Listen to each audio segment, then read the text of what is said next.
بسم اللہ الرحمن الرحیم رب اشرح لی صدری ویسر لی امری واحلل عقدۃ من لسانی یفقہوا قولی۔ داستان حضرت یوسف علیہ السلام آج انشاءاللہ اپنے اختتام تک پہنچے گی۔ میں بہت شکر گزار ہوں آپ سب لوگوں کا، یکم رمضان سے لے کے آج جو کہ ممکن آخری ٹرانسمیشن ہو سکتی ہے ہماری سحر کی، آپ لوگوں نے اس سیگمنٹ کے حوالے سے میں مسلسل مستقل فیڈ بیک دیا، بہت حوصلہ بڑھایا، بہت حوصلہ افزائی کی، اصلاح بھی فرمائی، اور میں بہت معذرت خواہ بھی ہوں اگر اس دوران کوئی بھی بات، کوئی جملہ اور آپ کے اعتبار سے کبھی کوئی بھی غلطی، دائرہ انسان ہے، بہت ممکن ہے کہ غلطی ہو گئی ہو، تو میں بہت زیادہ معذرت خواہ ہوں۔ اور یقین مانیے کہ اس دوران اگر ہم نے کوئی بھی چیز شیئر بھی کی آپ سے کہ یہ پڑھتے ہیں یا یہ پڑھتے ہیں، تو وہ اسی نیت سے کی ہے، یہ کوئی واعظ یا نصیحت یا لیکچر کی نیت سے ہرگز بھی نہیں کی ہے۔ یہ علماء کرام کا منصب ہے بات کرنا یا ہمیں ایڈوائز کرنا، میں تو علماء کی جوتیوں کی خاک بھی نہیں ہوں۔ ایک اسٹوڈنٹ کی حیثیت سے کی ہے کہ سب سے پہلے یہ ذہن میں رکھ کے کیا ہے کہ میں خود ذرا کچھ تھوڑا سیکھوں اور پڑھوں، اور اس کے بعد آپ لوگوں کو سجیسٹ کیا، یہ اللہ جانتا ہے کہ اس کے علاوہ اس میں اور کوئی نیت اس میں نہیں تھی، کہ بس ہم مل کے ذرا تھوڑا سا دو باتیں سیکھنے کی کوشش کریں۔ پھر بھی اگر کسی جملے سے کسی کو کوئی بھی تاثر ایسا ملا ہو تو میں بہت معذرت خواہ ہوں، لیکن ایسی کوئی نیت نہیں تھی، خدا جانتا ہے۔ داستان حضرت یوسف علیہ السلام اختتام تک پہنچاتے ہیں، اور آپ سب جانتے ہیں کہ کہاں سے بات شروع ہوئی تھی۔ اللہ کے نبی یعقوب علیہ السلام کے بیٹے حضرت یوسف علیہ السلام خواب دیکھتے ہیں، وہ خواب ان کے بھائیوں تک پہنچ جاتا ہے، بھائی ان سے حسد کرتے ہیں، بھائی ان کو ایک کنویں میں ڈال آتے ہیں، پھر کنویں سے ایک قافلہ ان کو لے جاتا ہے، مصر لے جاتا ہے، مصر میں ان کو بیچ دیا جاتا ہے۔ خریدتا کون ہے؟ عزیز مصر۔ پھر اس کے بعد عزیز مصر کی بیوی زلیخا وہ دعوت گناہ دیتی ہے، یوسف علیہ السلام ظاہر اس کا انکار کرتے ہیں۔ قصہ مختصر ہے کہ یوسف علیہ السلام کو جیل میں ڈال دیا جاتا ہے، وہاں پر وہ ایک خواب دیکھتے ہیں جس کے نتیجے میں وہ پھر جیل سے باہر آ جاتے ہیں۔ اس کی ساری ڈیٹیلز آپ کی خدمت میں پیش کر چکے ہیں۔ پھر اس کے بعد وہ بادشاہ اتنا زیادہ متاثر ہوتا ہے کیونکہ یوسف علیہ السلام بتاتے ہیں کہ خواب جو تم نے دیکھا ہے اے بادشاہ، اس کی تعبیر یہ کہ قحط آئے گا، پوری دنیا میں قحط آئے گا، لوگ بھوکے مر جائیں گے، اور اس کا حل یہ ہے۔ بادشاہ یوسف علیہ السلام کو کہتا ہے کہ پھر آپ ہی سارا مملکت کا نظام سنبھالیے تاکہ نہ صرف میرا ملک بلکہ پوری دنیا قحط سے بچ سکے۔ یوسف علیہ السلام نظام سنبھالتے ہیں، پوری دنیا میں قحط آتا ہے، یوسف علیہ السلام قحط سے بچاتے ہیں، یہاں تک کہ ایک روز ان کے وہ 11 بھائی، ان کے وہ 10 بھائی جنہوں نے ان کو کنویں میں ڈالا تھا، وہ بھی ان سے مال اور غلہ لینے کے لیے آتے ہیں۔ یوسف علیہ السلام کہتے ہیں کہ جب ابھی ان بھائیوں کو پتہ نہیں کہ یوسف علیہ السلام یہ ہمارا بھائی یوسف ہے، اس کے بعد وہ یہ کہتے ہیں کہ اگلی دفعہ جب آنا تو اپنے 11ویں بھائی کو بھی لے کر آنا، بنیامین کو، وہ ان کو بھی لے کر آتے ہیں جو کہ یوسف علیہ السلام کا سگا بھائی تھا۔ اور پھر کیا ہوتا ہے، اب یہ 11 بھائی جب اب کی دفعہ غلہ لے کر واپس جا رہے ہیں تو ایک بہانے سے، وہ بھی آپ کی خدمت میں کلرز کیا تھا، دہرانے کی ضرورت نہیں ہے، جو یوسف علیہ السلام کا جو سگا بھائی تھا بنیامین، اس کو وہیں پہ روک لیا جاتا ہے کہ نہیں تم نہیں جا سکتے، اور باقی بھائیوں کو کہا جاتا ہے کہ جاؤ۔ باقی بھائی بہت منت سماجت کرتے ہیں کہ ہمارے والد محترم پہلے ہی ہمارے ایک اور بھائی کے غم میں بہت نڈھال ہیں، تو آپ یہ نہ کیجئے، ایک بیٹے کے غم میں ہمارے والد محترم جو اپنی بینائی کھو چکے ہیں، اب اگر آپ نے ہمارے دوسرے بھائی کو روک لیا تو ہمارے والد کا کیا بنے گا؟ لیکن ان کی یہ بات نہیں مانی جاتی، 11 بھائی واپس، 10 بھائی واپس جاتے ہیں اپنے والد محترم یعقوب علیہ السلام کے پاس۔ بنیامین جو ایک اور بھائی ہے اس کو وہیں پر روک لیا جاتا ہے، یوسف علیہ السلام ان کو روک لیتے ہیں۔ اب کیا ہوا، یہ لوگ واپس حضرت یعقوب علیہ السلام کے پاس آئے، سارا ماجرا یعقوب علیہ السلام سے بیان کیا۔ یعقوب علیہ السلام نے ان سے کہا، میں ذرا تیزی سے داستان آگے بڑھاتا ہوں چونکہ آج اختتام تک پہنچانی ہے، کہا کہ اب تم یوں کرو کہ تم سب مصر واپس جاؤ مصر، لیکن اب کی دفعہ یہ کرنا کہ الگ الگ دروازوں سے مصر میں داخل ہونا۔ اور ایک جملہ فرمایا مجھے ایسا لگتا ہے، حالانکہ بھی ایک اور بھائی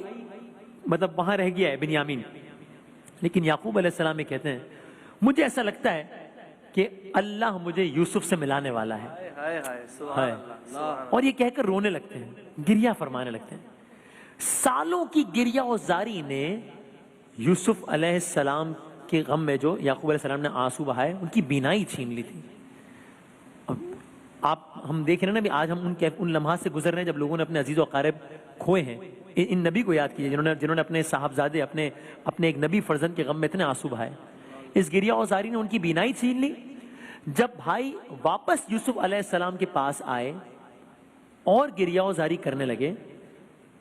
تب یہ کہانی کا ٹرننگ پوائنٹ، یہ وہ لمحہ ہے کہ اب یوسف علیہ السلام ان بھائیوں سے کہہ رہے ہیں، ابھی تک ان کو پتہ نہیں ان بھائیوں کو، یوسف علیہ السلام تو جانتے ہیں، کہنے لگے تمہیں یاد ہے کہ تم لوگوں نے اپنے چھوٹے بھائی یوسف کے ساتھ کیا کیا تھا؟ کچھ یاد ہے؟ یہ وہ لمحہ تھا کہ جب یہ سارے بھائی یوسف علیہ السلام کو پہچان گئے، حیران پریشان گھبرا گئے، یک زبان ہو کر بولے آپ یوسف ہی ہیں، اور پھر خوف سے لرز کر معافیا مانگنے لگے، چونکہ یہ وہ یوسف ہیں جن پر کل ظلم کیا تھا، یہ وہ یوسف ہیں جن کے ساتھ گستاخی کی تھی، یہ وہ یوسف ہیں کہ جنہیں کنویں میں ڈال دیا تھا، یہ وہ یوسف ہیں کہ جن کو قافلے کے حوالے یہ کہہ کر دیا تھا کہ غلام ہے، اور نعوذ باللہ بہت سرکش غلام ہے، نعوذ باللہ، اور آج یوسف علیہ السلام بادشاہ ہیں اور یہ ان کے در کے سوالی ہیں، تو معافیا مانگنے لگے۔ یوسف علیہ السلام نے کہا آج کسی سے کوئی انتقام نہیں لیا جائے گا، کوئی انتقام نہیں لیا جائے گا۔ مجھے ایک لمحے کو یاد ضرور ہے یہ لائنز پڑھتے وقت، فخر یوسف میرے آقا احمد مجتبیٰ محمد مصطفیٰ صلی اللہ علیہ وآلہ وسلم شان دبدبے روب کے ساتھ مکے میں داخل ہو رہے ہیں، فتح مکہ کا موقع ہے، اور میرے آقا کہتے ہیں کہ کسی سے کوئی انتقام نہیں لیا جائے گا۔ کیا کہنا ہے، آپ نے اپنے بھائیوں کو معاف کر دیا، ان کو اپنا کرتا دیا، کون سا کرتا؟ یہ وہی کرتا، ان کو اپنا ایک کرتا دیا۔ ایک کرتا وہ تھا کہ جو ان کے بھائیوں نے لے لیا تھا، اور تاکہ یعقوب علیہ السلام کو دکھا سکیں کہ دیکھیے بھیڑیے نے کھا لیا اور یہ کرتا بچا ہے۔ آج یوسف علیہ السلام اپنا کرتا دے رہے ہیں کہ جا کر یعقوب علیہ السلام کے چہرے پر ڈال دینا، ان کی بینائی واپس لوٹ آئے گی۔ اللہ اکبر۔ برادران یوسف اپنے حصے کا غلہ لے کر، کرتا لے کر کنعان کی طرف، اس شہر کی طرف روانہ ہوئے۔ ابھی کنعان میں داخل ہوئے نہیں تھے، یعقوب علیہ السلام نے کہا مجھے میرے یوسف کی خوشبو آ رہی ہے۔ فرزندان یعقوب نے جیسے کرتا یعقوب علیہ السلام کو دیا، یعقوب علیہ السلام نے وہ کرتا اپنی آنکھوں پر لگایا، بینائی لوٹ آئے۔ برسوں بعد یعقوب علیہ السلام کی آنکھیں کھلی، ان بیٹوں کی نظریں باپ سے چار ہوئیں، بیٹے شرمندہ ہوئے، عرض کرنے لگے بابا جان ہم نے بڑا ظلم کیا تھا، آپ خدا سے ہماری مغفرت کی دعا کریں۔ یعقوب علیہ السلام نے فرمایا میں تمہاری مغفرت کی دعا کروں گا، امید ہے پروردگار تمہیں معاف کرے گا، وہ بڑا بخشنے والا ہے۔ پھر یعقوب علیہ السلام نے اپنے فرزندان سمیت، اب کہانی کا ایک دوسرا موڑ، اب یعقوب علیہ السلام اپنے فرزندان سمیت یوسف علیہ السلام سے ملاقات کے لیے مصر جا رہے ہیں۔ ایک وہ منظر تھا، آج یہ منظر ہے۔ اب یہ قافلہ مصر کے باہر پہنچا، یوسف علیہ السلام کو اطلاع ملی، یوسف علیہ السلام بھی آئے، اور پھر آگے بڑھتے ہیں، یوسف علیہ السلام وہاں پر آئے، بادشاہ، اور پھر جب یہ سارے کا سارا معاملہ ہوا اور یوسف علیہ السلام کی یعقوب علیہ السلام سے ملاقات ہوئی، یوسف علیہ السلام عزیز مصر تھے، لیکن ان کی فہم و فراست اور دانائی کی بدولت بادشاہ مصر نے بھی اپنے سارے اختیارات یوسف علیہ السلام کو دے دیے تھے۔ تو جب والدین اور تمام بھائی ان کے دربار میں پہنچے تو یوسف علیہ السلام نے اپنے والد کو تخت پر بٹھا کر ان کو احترام بخشا، اور سب کے سر احترام میں جھک گئے۔ تب یوسف علیہ السلام نے اپنے والد سے کہا بابا جان یہ ہے اس خواب کی تعبیر، یہ ہے اس خواب کی تعبیر۔ کس خواب کی تعبیر؟ کہ جو کہ میں نے بچپن میں دیکھا تھا، کہ جہاں سے داستان یوسف شروع ہوئی تھی، جہاں جو کہ سورہ یوسف میں بھی باقاعدہ اس کا تذکرہ ہے، ڈیٹیلز ہے اس خواب کی۔ کہا بابا جان یہ ہے اس خواب کی تعبیر جو میں نے بچپن میں دیکھا تھا، کہ 11 ستارے اور چاند سورج مجھے سجدہ کر رہے ہیں۔ تو بس داستان یوسف اپنے اختتام کو پہنچ رہی۔ اس طریقے سے یوسف علیہ السلام نے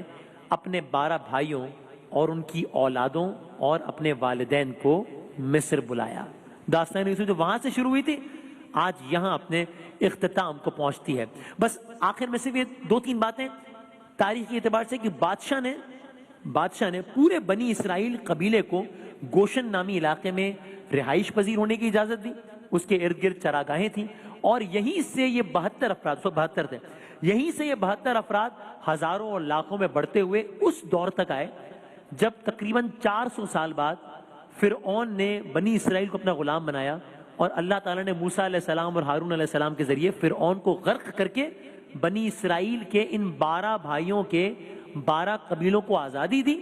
اور پھر انسانی تاریخ کا ایک نیا دور شروع ہوا تھا، کہ جس دور میں پھر بعد میں داؤد علیہ السلام آئے، سلمان علیہ السلام آئے، ایوب علیہ السلام آئے، الیاس علیہ السلام آئے، یحییٰ علیہ السلام آئے، زکریا علیہ السلام آئے، پھر آخر میں عیسیٰ علیہ السلام تشریف لائے تھے۔ اور پھر انہی بھائیوں کی نسل سے ایک عظیم سلطنت وجود میں آئی تھی، جس کے بادشاہ داؤد علیہ السلام تھے، جس کے بادشاہ سلیمان علیہ السلام تھے، جن کو مثالی حکومت عطا کی تھی۔ تو دیکھیے اللہ تعالیٰ کے ہر کام میں حکمت ہوتی ہے۔ یعنی آپ سوچیے نا، نہ یوسف علیہ السلام کے بھائی ان کو کنویں میں پھینکتے، نہ وہ اس کے نتیجے میں مصر میں آتے، نہ پھر جیل میں جاتے، نہ بادشاہ ان کو اپنا مصاحب خاص بناتا، نہ بنی اسرائیل مصر میں ہجرت کرتے، نہ موسیٰ علیہ السلام ان کو واپس مصر سے نکال کر شام اور فلسطین کے علاقے میں لاتے، جہاں تقریباً 1400 سال تک ان کی عظیم حکمرانی رہی۔ یہ ہے سورہ یوسف کا پس منظر ایک وہی میں اپنے لیے بھی اور پھر آپ کے لیے ضرور سورہ یوسف جو ہے وہ ترجمے کے ساتھ پڑھیے گا، بہت لطف آئے گا کہ ہر واقعہ ایک نئے واقعے کا پیش خیمہ ہوتا ہے۔ داستان یوسف علیہ السلام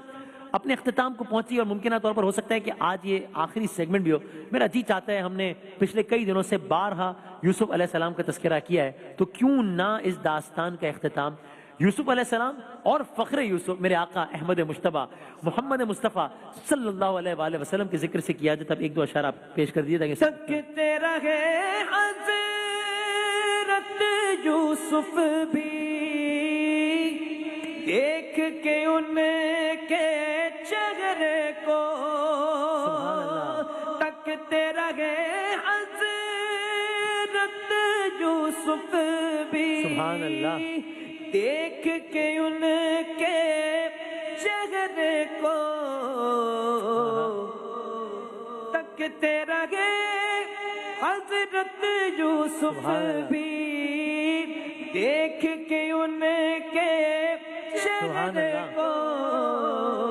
یہ تو آخر ہونا ہی تھا، یہ تو آخر ہونا ہی تھا، صورت ہی کچھ ایسی۔ سبحان اللہ، آپ ایک شعر پڑھ دیجیے، آج یوسف بھی جن کی غلامی ہے، آج یوسف بھی جن کی غلامی میں ہے، سبحان اللہ، سبحان آج یوسف بھی جن کی سبحان اللہ، غلامی میں ہے، تم نے دیکھا زلیخا ہمارا نبی سب سے اولا اعلیٰ، ہمارا نبی سب سے بالا اعلیٰ ہمارا۔ میرا جی چاہتا ہے آپ لوگوں کی اجازت سے، تو جنید بھائی بھی آج بڑے یاد آ رہے ہیں، اور یہ یوسف علیہ السلام تو پھر میں چاہتا ہوں اس سیگمنٹ کا بھی ہوتا ہے اختتام ہو تو قصیدہ بردہ شریف سے، تو میں ایک شعر یوسف علیہ السلام کی مناسبت سے جو ہے قصیدہ بردہ شریف میں اسی حوالے سے عرض کر دیتا ہوں۔ نہ کوئی آپ جیسا تھا، نہ کوئی آپ جیسا ہے، نہ کوئی آپ جیسا تھا، نہ کوئی آپ جیسا ہے، کوئی یوسف سے پوچھے مصطفیٰ کا حسن کیسا ہے،